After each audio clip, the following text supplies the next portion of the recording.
Olá, está no ar o Jornal da Câmara. Hoje recebemos de forma virtual a vereadora comandante Nádia, do Democratas, vice-líder do governo aqui na Câmara Municipal. A parlamentar vai projetar conosco esse segundo semestre, abordando os principais projetos do Executivo em debate na Casa do Legislativo Municipal. Olá, vereadora, seja bem-vinda ao Jornal da Câmara. Muito obrigada por esse momento de nós estarmos aqui podendo conversar sobre os projetos que já foram aprovados, de projetos futuros para o governo Sebastião Melo e Ricardo Gomes, visando sempre a melhoria da Porto Alegre. Porto Alegre tem pressa e os porto-alegrenses também. Então é um prazer estar aqui com vocês e parabéns para a TV Câmara, que tem feito um belíssimo trabalho de informação para o público que assim necessita. Perfeito, vereadora. E falando do Executivo, o prefeito Sebastião Melo entregou na semana passada aqui na casa o projeto de lei de diretrizes orçamentárias. Então, a importância da LDO e o que a senhora destaca deste projeto? Olha, primeiro eu acho que é importante a gente falar que tivemos uma aprovação do PPA, né, do Plano Plurianual, que inicia em 2022 e vai até 2025. Um plano que, assim como a LDO, especifica aonde será utilizado a receita do governo.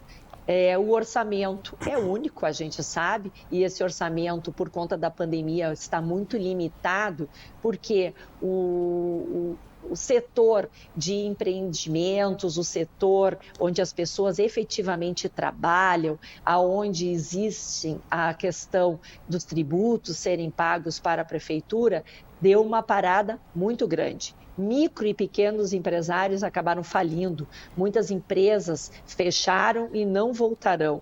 E isso repercute diretamente no orçamento da prefeitura, porque acaba o orçamento ficando diminuto e principalmente, as pessoas que necessitam trabalhar para o seu sustento acabaram ficando sem as suas rendas e com isso é uma bola de neve, não entra dinheiro no comércio, as pessoas não têm sua renda, seu sustento e o orçamento da prefeitura acaba ficando menor do que se esperava.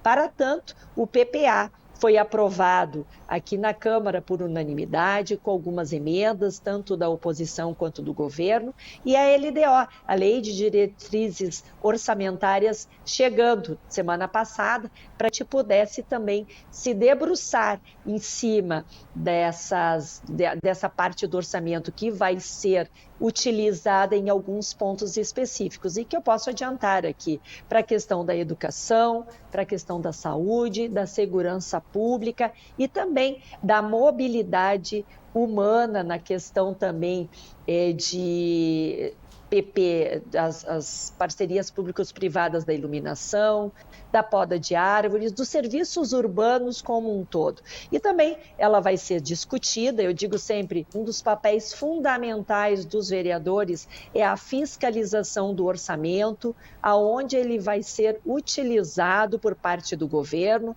e essa fiscalização é uma das missões mais importantes dos vereadores, aonde eles podem discutir se o orçamento X que está sendo colocado, por exemplo, na assistência social está sendo suficiente, se ele deve ser redirecionado para uma outra área, enfim, é um momento muito importante que nós vamos aí enfrentar nos próximos dias. Agora, vereadora, vamos falar de um assunto que tem gerado polêmica e muitas manifestações, inclusive ao longo dos últimos dias e das últimas semanas, que é a questão do transporte público aqui na capital gaúcha, tratando de carris, isenções tarifárias e também do projeto de extinção dos cobradores de forma gradual. Então, o que a base do governo acha destes temas e o que esperar da votação destes projetos também? Olha, primeiro é importante a gente balizar que as pessoas querem ter mobilidade, tanto que estamos chamando de mobilidade humana. A pessoa que sai da Restinga, não interessa se ela vai ser transportada por um ônibus, por um micro-ônibus, por um aplicativo, ela quer ter garantido o seu direito de ir e vir. Então, não interessa se é através do ônibus X ou Y, ela quer ter uma comodidade, ela quer ter um serviço de qualidade, ela quer estar sendo bem transportada, com horários em que sejam onde há uma concentração maior de público, e normalmente é no início da manhã e no final da tarde, quando as pessoas retornam para suas casas. Então, fazer esse levantamento, discutir sobre isenções de passagens é muito importante. Hoje, Porto Alegre conta com 14 isenções de passagens. Algo que a gente tem que pensar é que alguém que não paga a sua passagem, outro paga por ela. Então, não é muito justo, vamos pensar, que uma pessoa, digamos, que tenha condições e que por ser idosa e essa pessoa tenha um salário bem abastado, ela tenha uma isenção. Claro que a gente sabe que essa isenção dos idosos é algo que nós não podemos mexer porque é uma questão federal. Mas um estudante que tenha condições de pagar uma faculdade particular, uma escola particular e que a sua família tenha um ganho interessante, que não seja vulnerável, que não esteja em um setor em que não esteja em vulnerabilidade, não é certo que ele possa receber gratuidade total dessa passagem. Ao passo que um outro estudante que tenha uma família com uma renda de um salário mínimo para o pai, mãe, mais 3 irmãos estarem ali sobrevivendo com esse salário, esse sim tem que ser abraçado pelo município, tendo a sua isenção. Então, vai ser feito um estudo exatamente de quem necessita e quem não precisa ter a sua isenção. A ideia do governo é que de 14 isenções se passe para 5, 6 isenções. Dentro daquilo que eu disse, quando alguém não paga uma passagem, um outro passageiro está pagando essa passagem por ele. E a questão dos cobradores de ônibus, é importante a gente dizer que Porto Alegre tem uma lei que exige que todos os consórcios de ônibus tenha um cobrador em todas as rotas, em todos os horários. Nós vamos retirar essa obrigatoriedade, deixando ao entendimento do consórcio se vai ter ou não o cobrador às 22 horas, às 23 horas, em algumas rotas que sejam menos congestionadas. E mais do que isso, que é importante a gente deixar bem claro, não estamos falando de cobradores na rua, nós estamos falando que gradativamente a profissão de cobrador vai se extinguir. Ou seja, quando um cobrador acabar seu tempo de serviço e se aposentar, outro não vai entrar no seu lugar.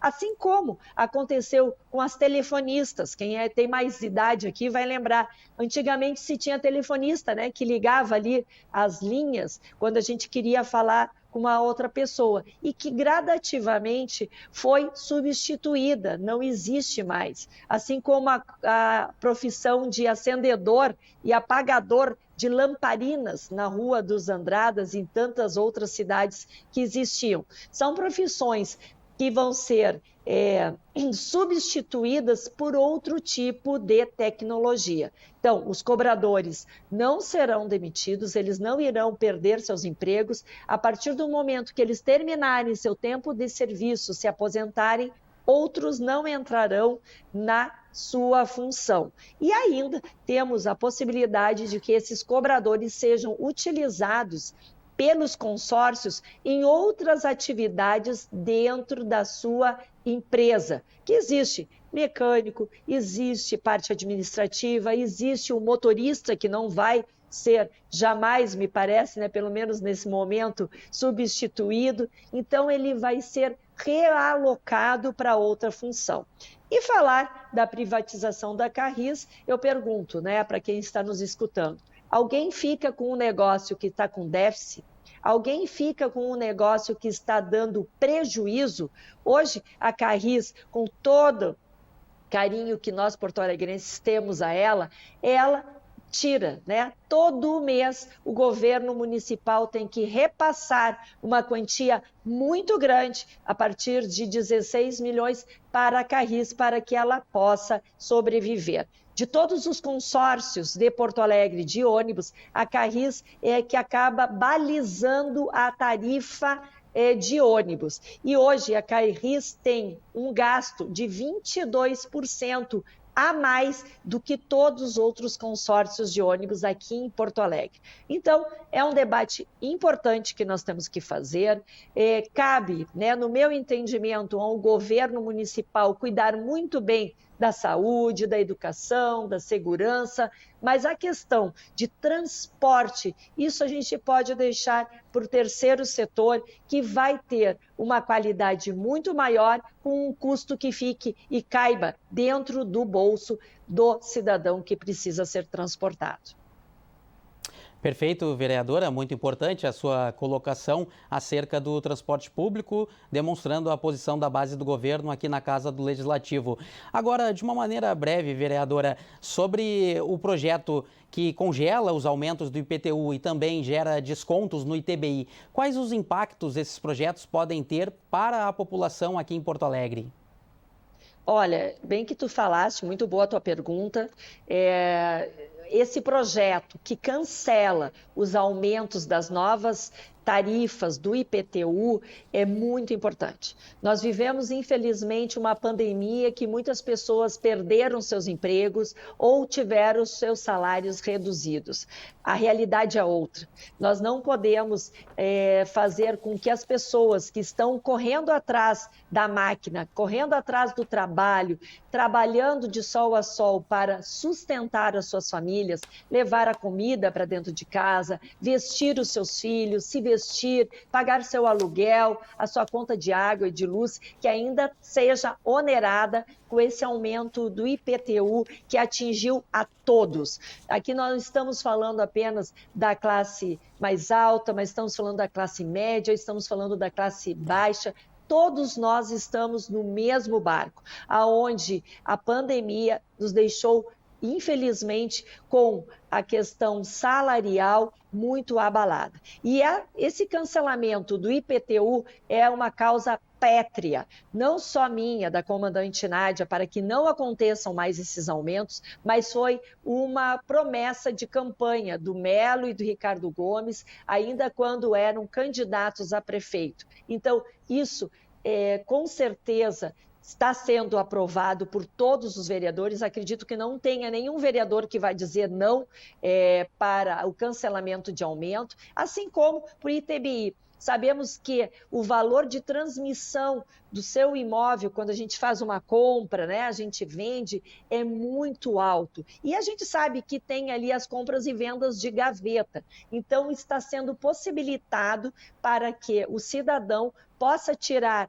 o seu contrato de compra e venda da gaveta e possa fazer esse pagamento de uma forma com muita redução de valor, o que possibilitará para o porto-alegrense colocar em dia o seu imóvel, a sua casa, o seu apartamento, o seu terreno, com descontos muito interessantes, que vai entrar algum orçamento para a prefeitura e, da mesma forma, vai facilitar para o proprietário fazer a transmissão do imóvel de uma forma tranquila, colocando o seu imóvel no nome de quem realmente é o tutor dele. Além do mais, eu quero ressaltar aqui e parabenizar os vereadores que votaram a favor do Refis, né? Daquele Recupera a Poa, aonde os empresários, aonde as pessoas que deixaram de pagar seus tributos, que tiveram multas, que tiveram seu ISS sem pagamento e que a gente sabe que muitos deixaram de pagar e que essa conta ficou alta, com esse Recupera-Poa, o Refis, que foi aprovado já no primeiro semestre aqui na Câmara de Vereadores, as pessoas vão poder sanar as suas dívidas com até 90% de desconto para aqueles que querem pagar à vista, ou seja, uma dívida de R$300 mil com ISS, com tributo, com COFINS, com IPTU, seja lá com multas que possam ter, a pessoa vai ter um desconto para aqueles que querem pagar à vista de 90% de desconto e facilmente vai poder pagar a dívida com 10%. Bom, aqueles que não querem e não podem pagar à vista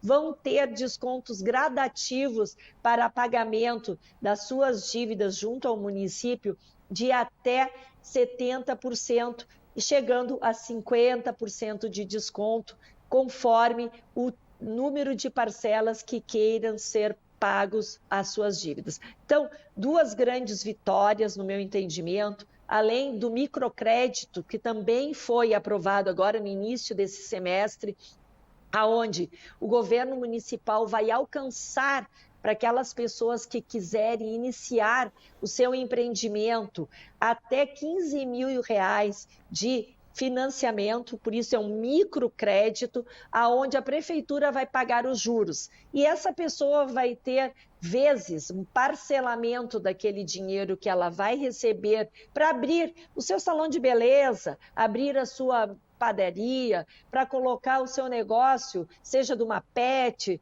seja do que for, uma oficina mecânica, essas pessoas vão poder ingressar na prefeitura pedindo esse dinheiro, né, um financiamento diretamente com a prefeitura ali através do banco, em que os juros será pago pela prefeitura e as parcelas serão acordadas com esse microempreendedor. Então, são mecanismos, são ferramentas que a prefeitura está colocando à disposição e a Câmara de Vereadores, através dos seus vereadores, entendendo a necessidade de, nesse momento, pós-pandemia, né, uma pandemia que nós estamos agora nos readaptando, fazer com que as pessoas possam ter o seu negócio, possam ter o seu salário e o seu sustento. Agora, vereadora, a primeira metade do ano foi marcada aqui na Casa do Legislativo por muitas aprovações de projetos da base do governo. A senhora acredita, de maneira bastante breve, que esse sucesso será mantido ao longo do segundo semestre de 2021 no que diz respeito às aprovações das propostas aqui no plenário? Esperamos que sim, né? Porque todos esses projetos que vêm não são projetos que são surpresa, são todos da base do governo que apoiaram o projeto Sebastião Melo e Ricardo Gomes, desde a campanha política, a campanha eleitoral, essa dupla sempre deixou muito claro o seu interesse de liberdade econômica, de uma assistência social com responsabilidade, porque a gente sabe que não existe assistência, não existe o auxílio do município àqueles que mais precisam sem ter a liberdade econômica, sem ter o trabalho, isso se casa. Então, são propostas de governo, são propostas da campanha eleitoral que foram apresentadas com muita clareza e a partir do momento em que os porto-alegrenses escolheram, através do seu voto, essa dupla com essas propostas e que os vereadores apoiaram Sebastião Melo e Ricardo Gomes na prefeitura, também estão concisos, também estão entendendo a necessidade desses projetos saírem do papel e serem realidades na nossa Porto Alegre. Por isso, eu acredito que os projetos que estão vindo, que já foram protocolados e outros que serão protocolados pelo governo aqui na Câmara de Vereadores, vão ter bastante debate, um debate salutar. Eu acho que nós temos que tirar os debates ideológicos e pensar numa cidade como um todo, como 1,5 milhão de porto-alegrenses precisando uma cidade mais urgente, mais empreendedora, com mais trabalho, com uma educação realmente que forme cidadãos para o futuro, com uma saúde de qualidade e que tenha nas suas ruas, nos seus bairros, o serviço público presente, seja na poda de árvores, seja na iluminação, seja no meio-fio bem pintado, mas para isso a gente tem que lembrar que cada um tem que fazer a sua parte. Para o segundo semestre, temos aí a questão, então, da mobilidade humana, Temos a questão do plano diretor, que deve estar entrando em seguida aqui em Porto Alegre. Não podemos ter um plano diretor arcaico que proibia certas atividades em alguns bairros que hoje já se modificaram.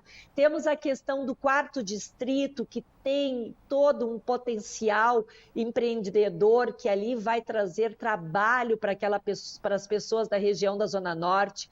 Temos a questão do Parque Industrial da Restinga, que se arrasta por mais de 20 anos e que nós temos certeza que há muito potencial na Restinga e que nós queremos fazer com que ele aconteça. Temos o centro histórico aqui, que é o cartão de visitas para que a gente traga o turismo, para que a gente traga desenvolvimento econômico, para que a gente traga efetivamente outras pessoas, outras feiras, outras atividades para Porto Alegre. Temos a política reversa de fazer com que aqueles materiais, pilhas, baterias, sejam bem descartados e que a gente possa fazer deles um tipo também de trabalho para as pessoas. Eu acredito piamente que os vereadores, retirando a parte ideológica e pensando em 1,5 milhão de porto-alegrenses, vão fazer com que esses projetos, assim como aconteceu no primeiro semestre, possam ser aprovados, porque, como eu disse antes, Porto Alegre tem pressa e nós não podemos ficar no mimimi de que isso é meu, isso é daquele. Nós temos que pensar, enquanto nós fomos eleitos como vereadores, nós temos que pensar na cidade como um todo. Ter maturidade política nesse momento é muito importante. E por isso eu confio, como vice-líder do governo e o líder, vereador Sequim, que nós vamos conseguir fazer essa articulação, porque temos bons vereadores que pensam na capital dos gaúchos. E com isso, nós acabamos de conversar com a vereadora comandante Nádia, do Democratas, vice-líder do governo na Câmara Municipal. Vereadora, muito obrigado pela participação aqui no Jornal da Câmara. Um bom trabalho para a senhora.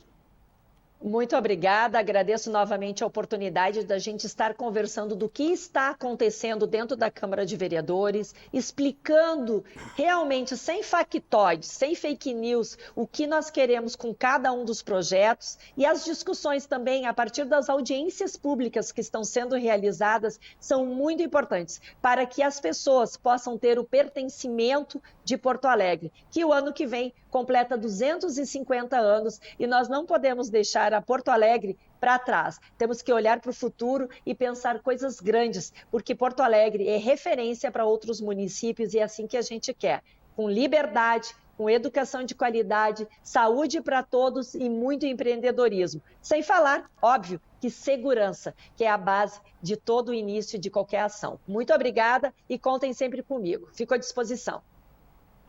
Obrigado, vereadora. O Jornal da Câmara fica por aqui. Você pode conferir mais informações da nossa programação nas redes sociais e também no site da Câmara de Vereadores de Porto Alegre. Muito obrigado pela sua audiência. A gente se encontra na próxima edição. Até lá!